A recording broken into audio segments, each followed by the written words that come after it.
You was telling me how if shit was to go up in flames, it's villages that'll take you in. You was basically saying like, and I ain't never heard you talk about this publicly. How like nigga, I done bought fresh water, living resources to places that ain't never had fresh water ever in life. And Yeah. I didn't bought that to places like I don't brag on that type of shit because I don't do it. I don't do it for social media. I do it for me. Um, what made you get into that? First turned into, I'm doing, the football camps. Then it turned into, curriculum. You feel me though? And then it turned into, natural resources that a lot of these places just don't even have. For instance, like clean water. So I hooked up with this company that do fresh water systems, water towers, water pumps, and it bring fresh waters to places like you said that ain't never had fresh water. Where I went to Nairobi in Kenya, and we went to a village, and they have these things called mother walks, and they carry like a 20-pound jug of water on their head, a 5-pound in their hand. They got a donkey that'll carry like maybe 4 or 5 20-pound gallons, and they take a mile walk to this river. And that river I'm talking about is a water hole where you got hippopotamus in that motherfucker, got crocodiles, the zebras and the fucking all the animals they come to feed here. It's where they get their water from. And we took that walk there, and I'm like, first of all, this is a long ass walk to get water. But they had to take that walk maybe 10 times a day in order to get water just to do necessary shit. Bathe, cook. You know what I mean? And then they build their houses out of, the clay and all that shit, but they need to walk. And they take these walks, 10 to 15 times a day. So you feel me? I do that for what, like 2 days. I'm out there with them, and then, they do the big reveal of, the water system, the water hole, the water pumps, and it fed fresh water to about, 7 villages within uh, maybe like a 5-mile radius. And I'm like, damn, like I'm just thinking like, it's just water. But they like, man, this like the biggest shit that I've ever, been a part of.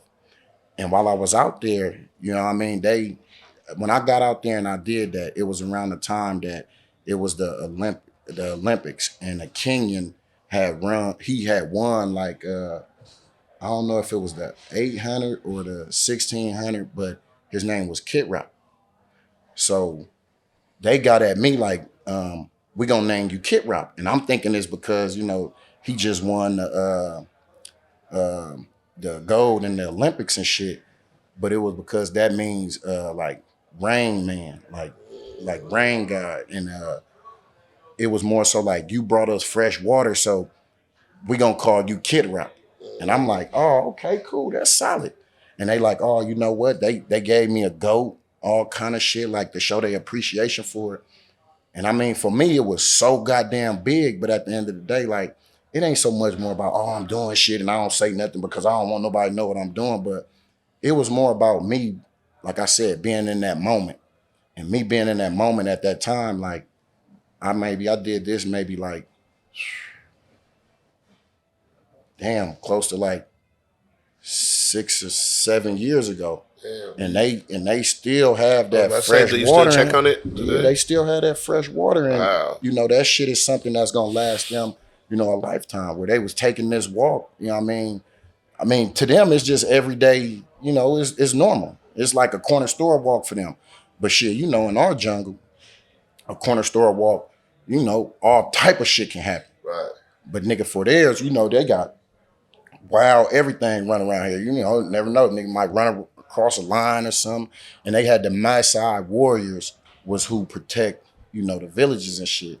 And I mean, these is like real warriors type shit. Like, you feel me though? In order for you to cross over to manhood, you gotta go out and kill a lion type shit. Like on some, like this some real shit.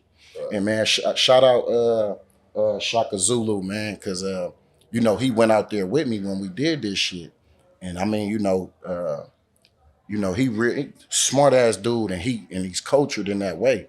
So you know, I'm looking at it like, damn, this shit is like serious. And you know, he telling me like, hey, cause you know how we get out, hey African. So I'm telling, hey, he hit me like, hey African, this right here, this is some like next level type shit. Right. He like, man, you know, you gotta let the people know. And I'm like, brother, I'm not doing this for praise or shit.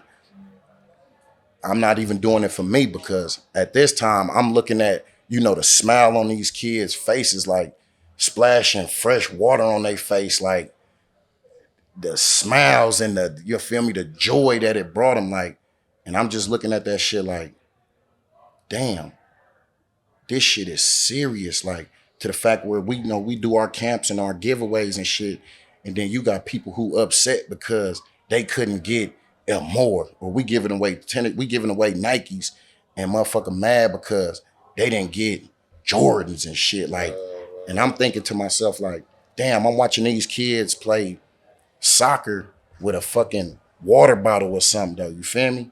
And then I mean, you know, over in Haiti, shout out to Cliff with the same program that hooked me up with the Africa thing.